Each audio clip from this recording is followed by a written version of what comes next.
یعنی کہ اس نے کہا کہ آؤ میں آپ کو دکھاتی ہوں ایک شخص، اس نے سارے جو میرے کام تھے نا، جو میرے گناہ تھے، جو میری باتیں تھیں، اس نے ساری بتا دی ہیں، اور دیکھو کہ کیا یہی مسیح ہے؟ کیا یہ مسیح ہے جس نے میرے سارے جو بھید تھے، جو ساری چھپی باتیں تھیں، وہ بتا دی ہیں؟ آج خادم بھی اگر کسی کے بارے دعا کرے نا، تو کوئی بھید کی بات بتا دے نا، تو لوگ پہلے تو اس کی بات پہ یقین نہیں کریں گے، کہیں گے نہیں پادری صاحب لگتے ہیں ابھی کو اپنے کوڑے گلا کریں گے. تو جب سچ بات ہوتی ہے نا، تو پھر کہتے ہیں نہیں پادری صاحب بالکل صحیح کام کریں گے. تو ہوتی ایسی بات ہے. اور خدام جو ہے وہ کبھی روح کے بغیر یا خدا کی مرضی کے بغیر بات نہیں کرتے، اور جب خدا بات کرتا ہے تو پھر ہم اس کی بات کو جھٹلا نہیں سکتے. اور اس عورت نے بھی اسی طرح کیا، اور وہ بھاگی اپنے گاؤں کی طرف اور لوگوں کو جا کے بتایا. زکی چھوٹے قد کا شخص تھا، اور پیسے کا لالچ اس کے اندر بہت تھا.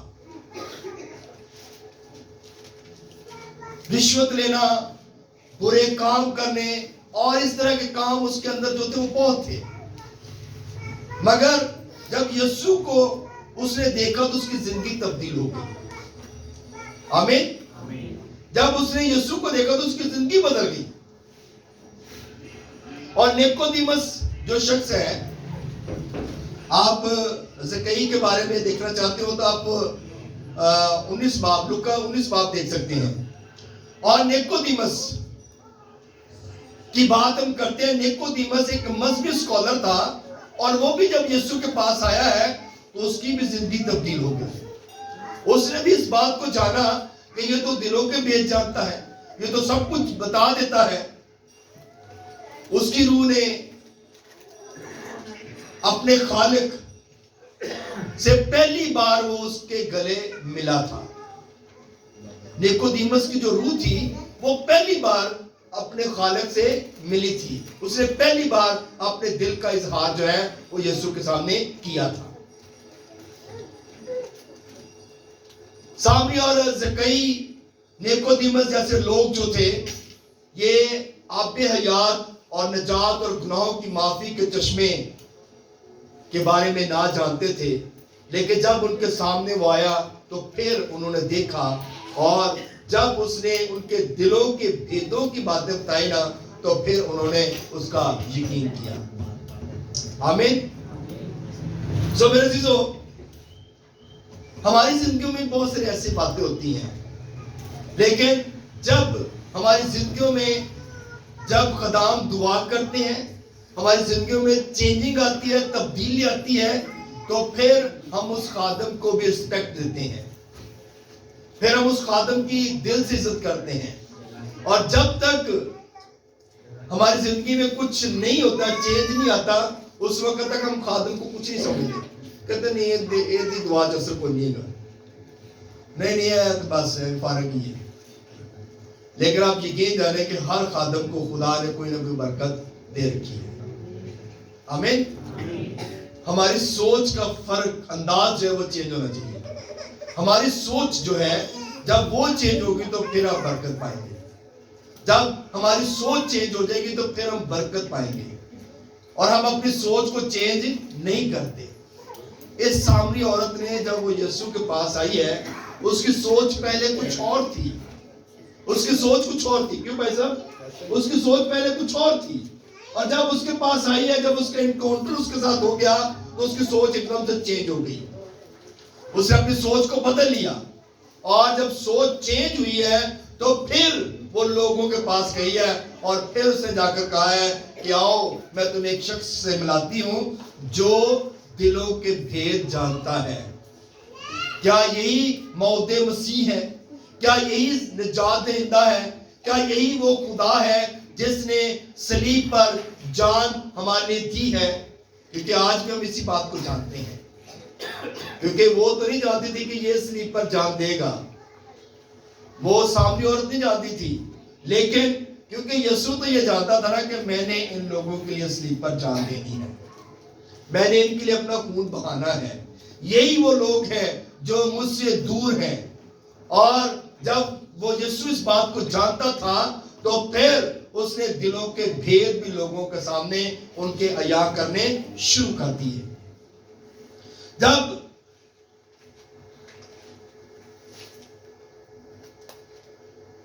یسوع اس عورت کے لیے جس کو پتھروں سے مارا جا رہا تھا، سنسار کیا جا رہا تھا، جب اس نے کہا کہ پتھر وہ مارے جس نے کوئی گناہ کیا ہے، تو جب اس نے یہ کہا تو سارے کے سارے اپنے پتھر پھینک کر چلے گئے تھے، کیونکہ خداوند یسوع مسیح نے جس نے بھی پتھر اٹھایا مارنے لگا تو اس نے اس کا گناہ اس پر ظاہر کر دیا تھا کہ کیا تو نے فلاں وقت یہ کام نہیں کیا۔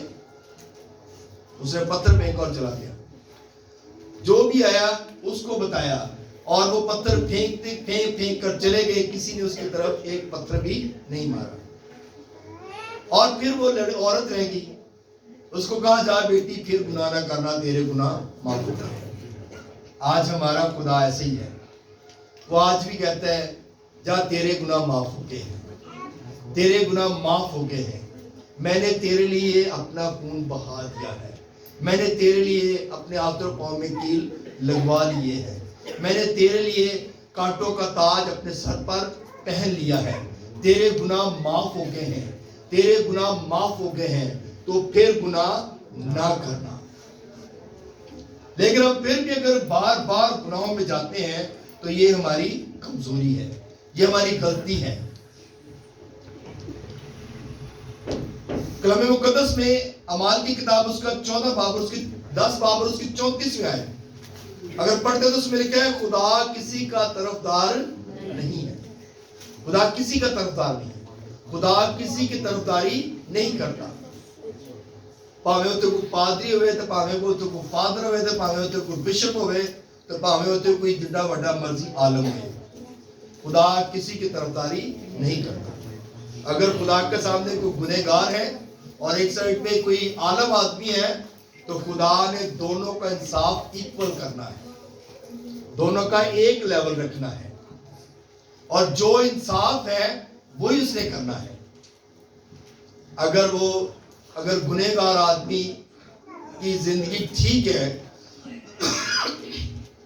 تو وہ جنت میں جائے گا، اور اگر اسکالر آدمی کی زندگی میں گناہ ہے تو وہ وہاں پہ جائے گا جہاں رونا اور دانتوں کا پیسنا ہے۔ آمین۔ خدا کسی کا طرفدار نہیں ہے۔ یوحنا کی انجیل اس کا 6 باب اور اس کی 35ویں آیت میں لکھا ہے یسوع نے ان سے کہا زندگی کی روٹی میں ہوں، جو میرے پاس آئے وہ ہرگز بھوکا نہ ہوگا، اور جو مجھ پر ایمان لائے وہ کبھی پیاسا نہ ہوگا۔ آمین۔ ان باتوں کو آپ اچھے طریقے سے جان لیں کہ جو یسوع کے پاس آئے گا، کیونکہ یسوع زندگی کی روٹی ہے، یسوع آب حیات کا چشمہ ہے، جو یسوع کے پاس آئے گا وہ کبھی پیاسا نہ رہے گا۔ یوحنا کی انجیل اس کا 6 باب اس کی 37ویں آیت اگر پڑھیں تو اس میں لکھے جو کچھ باپ مجھے دیتا ہے وہ میرے پاس آ جائے گا، اور جو کوئی میرے پاس آئے گا اسے میں ہرگز نکال نہ دوں گا۔ کیونکہ جو یسوع کے پاس آئے گا نا وہی نجات پائے گا، جو یسوع کے پاس آئے گا وہی ہمیشہ کی زندگی پائے گا، جو یسوع کے پاس آ جائے گا اس کی زندگی اب بھی اور بعد میں بھی بہتر ہوگی۔ آمین۔ اس لیے ہمیں یسوع کے پاس آنا ہے۔ سامری عورت کی طرح اگر ہم گھڑا اٹھا کر کنویں پہ چلے بھی جاتے ہیں تو وہاں پر بھی دیکھیں اگر ہمارا انکاؤنٹر یسوع کے ساتھ ہو جاتا ہے تو وہ بھی دیکھیں اس کا ہوا تو اس نے نجات پا لی، اس نے رہائی پا لی، اور اس نے بھی اپنے گناہوں سے جو ہے وہ معافی مانگی اور اس کے گناہ معاف ہو گئے۔ اگر ہم بھی آج اپنے گناہوں کی معافی مانگتے ہیں، اگر آج ہم بھی اپنے گناہوں کو خدا کے آگے رکھ دیتے ہیں تو ہمارے گناہ بھی ہمارے خدا معاف کرنے کی قدرت طاقت رکھتا ہے۔ جس طرح یسوع کہتا ہے نا پھر گناہ نہ کرنا، بس یہی چیز ہمارے اندر ہونی چاہیے کہ آج اگر ہم نے کیا ہے تو پھر نہ کریں، پھر بار بار گناہوں میں نہ جائے. تو چاہے اگر ہم بار بار وہی کام کرتے ہیں تو پھر ہمارا خدا پھر ہمارا معافی نہیں دے گا. پھر ہمارے لیے وہی دروازے کھلے ہیں جو جہاں پر رونا اور دانتوں کا پیسنا ہے. اس لیے ہمیں اپنے خدا کے آگے جھکنا ہے, دعا کرنی ہے تاکہ ہمارا خدا ہمیں گناہوں سے معافی دے, نجات دے, رہائی دے, بخشش دے, تاکہ ہم اپنے خدا سے برکت پا سکیں. آمین.